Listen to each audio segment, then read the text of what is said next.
The French writer Valéry once wrote that we are all destined to live in the time into which we are born. What he meant by that, I think, is that none of us actually choose the geography, the time, the circumstances of our coming into this world. The faith we're born into, the family we're born into, the citizenship we're extended at birth, none of these fundamental aspects of our existence reflect willed choices on our part. Rather, they're thrust upon us for better and oftentimes for worse. Our lives, by this telling, a decades-long effort to come to terms and hopefully capitalize on the unchosen aspects of our being. And of late, as I reflect on what it is to be a North American Jew, I've returned to Valéry's comment. We are living, as a so-called Chinese blessing says, in interesting times. What does it mean to be an ardent defender of our people and also live by the prophetic values of our tradition? How can we be alert to our commitments to the stranger in our midst, the immigrant, the refugee, and also protective of our national and as Jews parochial concerns? How shall we reap the unprecedented blessings of our country and yet be attentive to the rise of anti-Semitism in Europe and elsewhere? With the rise of a radicalized left and right, what exactly is the line between anti-Semitism and anti-Israel sentiment? To bring it a bit closer to home, with the leadership driven by an American first ideology, what shall our great country's obligations be to the community of nations?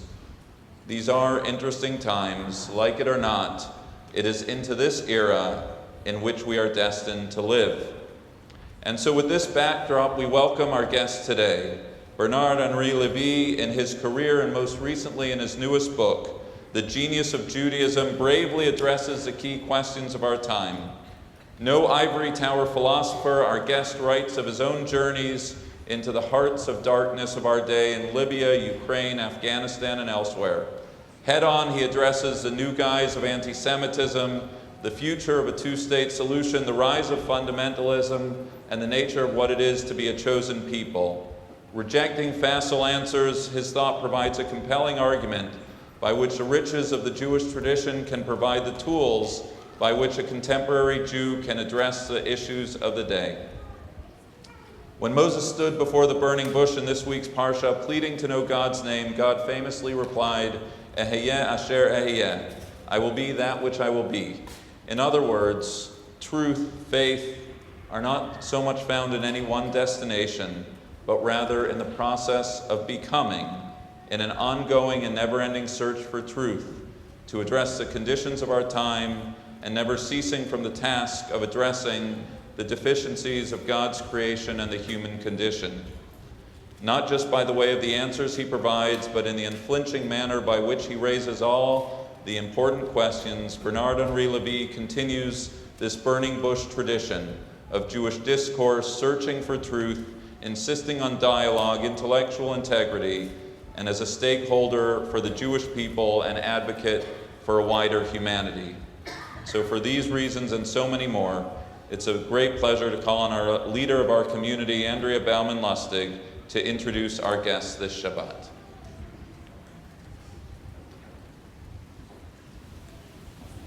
Shabbat Shalom. Et bonjour. Known to his legions of fans simply as BHL, Bernard-Henri Lévy is a world-renowned philosopher, journalist, activist, and filmmaker. Named by the Jerusalem Post as one of the world's 50 most influential Jews, Monsieur Lévy's writing has appeared in a wide range of publications throughout Europe and the United States. Having started his career as a war correspondent for an underground newspaper launched during the German occupation of France, Monsieur Lévy has remained committed to exploring the morality of conflict. His films include the documentaries Bazna, A Day in the Life of Sarajevo, and Peshmerga, which premiered in the US this past week at the New York Jewish Film Festival at Lincoln Center. He's now at work on a new film, The Battle of Mosul. Monsieur Lévy is co-founder of the anti-racist group SOS Racisme and has served on many diplomatic missions for the French government. His books include New York Times bestseller, American Vertigo, Barbarism with a Human Face, and Who Killed Daniel Pearl. His newest book is The Genius of Judaism, which has just been published in English this month. C'est un vrai honneur de vous accueillir parmi nous aujourd'hui. Soyez le bienvenu. Please join me in welcoming Monsieur Bernard-Henri Lévy.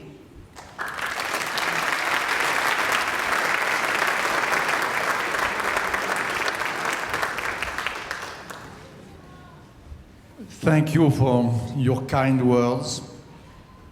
Thank you to host me in this beautiful synagogue and in this great congregation. I'm very moved by this welcoming, and thank you for the Marseillaise. Frankly, there is no Frenchman, especially in these hard times, dark moment, which we are maybe all beginning to face, no Frenchman who is not sensitive to this homage you so graciously paid to my country by this Marseillaise.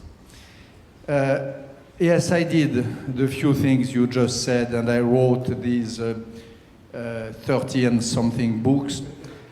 But I came these last weeks in America because, for sure, the most important of all the 30 and something books which I wrote is probably this Genius of Judaism. I know we will have a talk in a few minutes about it, but just a few opening remarks to tell you why I wrote this book, why it is in my life so important, and why I am happy to present it in America these days and in this place this morning. Probably number one, because Israel is more lonely now than Israel has ever been. More lonely, more attacked, more delegitimized, more stigmatized, more satanized as ever. This is a very terrible and sad situation. And the saddest of this sad situation for me is to see so many liberals in Europe and in America who, instead of praising Israel as it should be, condemned and expressed their contempt to Israel. I wrote this book in part to give moral ammunitions, not arguments, ammunitions, to the liberals in the US, the liberals in France, who are so stressed, so shocked, and so sad to see Israel treated in this way, but by what is called the liberal movement in the West. This is the first point. Maybe we will develop that in our conversation. I am a liberal who defends Israel on a liberal ground.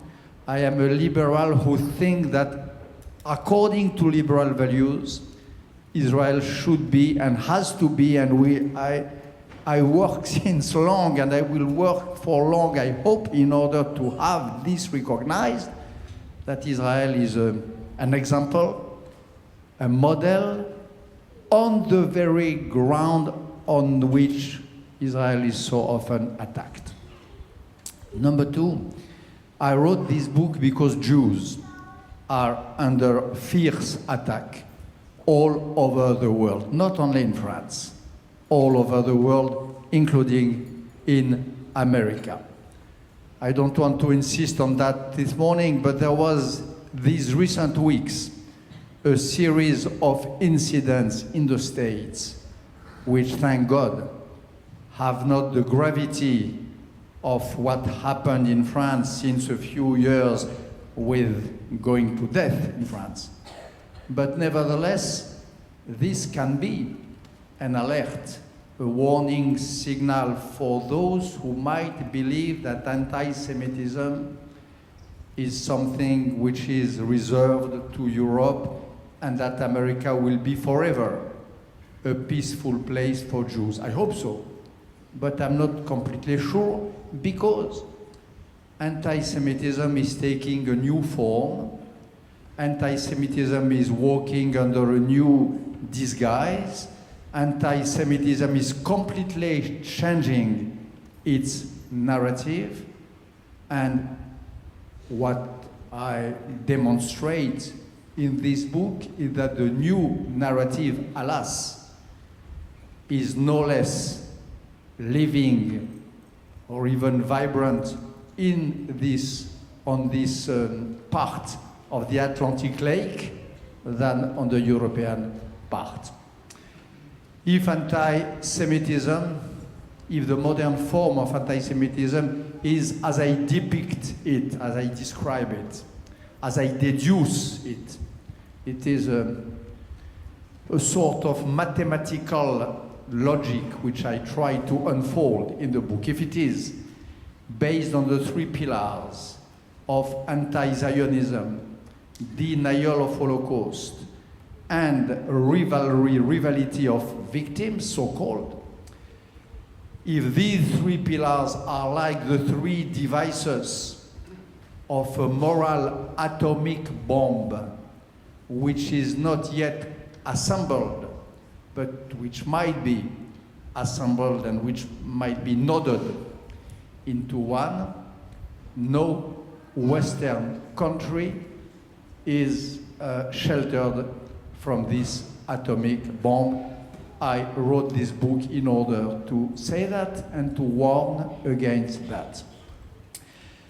I wrote it also because in front of facing this situation, there is a temptation for Jews, which I know it exists and I understand it, which would be to close in our inner circle, to close in our community, to close in our values.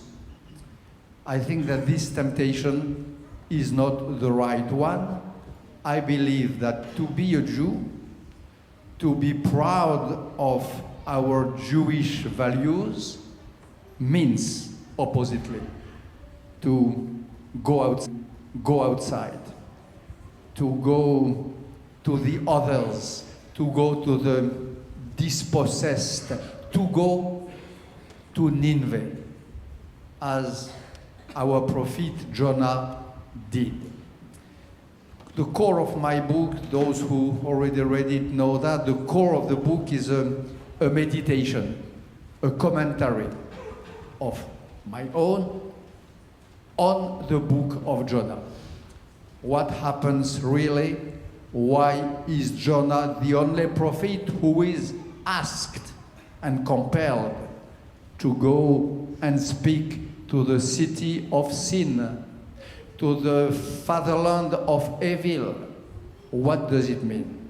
And why is Jewishness, faithfulness to Jewish values, why does it mean this sort of exposition of ourselves, of our being, of our spine, to this exteriority and to the world? Why? And why is it necessary? Why is it a good reply to the dark ages which might begin again to shed their shadow on us? Why is that the good reply? This is what I try to express in this book. I try also to say that there is, in Europe for sure, and maybe also in America, there could be another temptation, which would be, how would I say that in my terrible, bad and broken English? Temptation of shyness.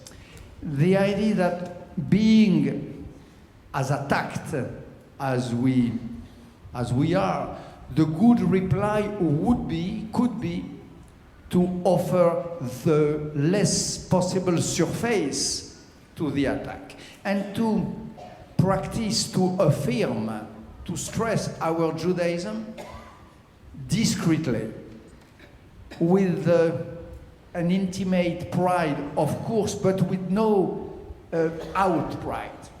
This has been the temptation of the French Jews for long, not only the temptation. This has been the main current of the European Jews for centuries. It has been in America till a few decades also the way of being a Jew. Jew inside, as little Judaism as possible outside, a sort of modern Maranism. Maranos. My strong belief that this way of living as a Jew in the shadow, in a timid and shy way, is the worst reply. My strong feeling, and I think the demonstration of this book, is that it is when the Jews are shy that they are vulnerable, and it is when they are proud that they are strong. And for me, the strength, not the stupid strength, of course, but the strength of memory, the strength of spirit, the strength which we affirm every Saturday through this book and through the commentaries of this book, is the good reply to the war, moral, political, and sometimes more, which is declared to us by our enemies. We have to be strong in front of the attacks against Israel. We have to be strong in front of the new forms of anti-Semitism, and the only way to be strong is to be what I call, in the core, in the beating heart of this book, an affirmative Jew, a Jew of affirmation. What does it mean to be a Jew of affirmation? What sort of relationship to the book does it imply? This is maybe the question, one of the questions which we will discuss in a few minutes. But for me, it is absolutely crucial.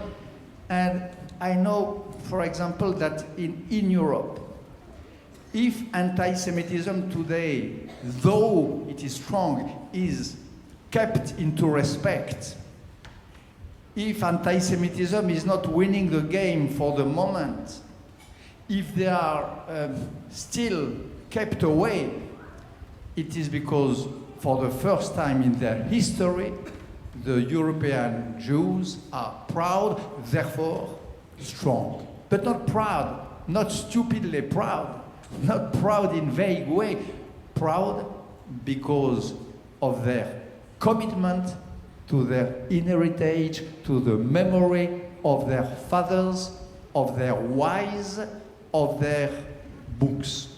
This is the real source of the glory of the Jews and of the force of the Jews. This is, I think, for those who read it, for the journalists who already had the kindness to praise it in this country, this is for me the most important aspect of my contribution. And last, but maybe not least, there might be another risk for the Jews in the West today, for the Jews in Europe, and maybe this time more in America.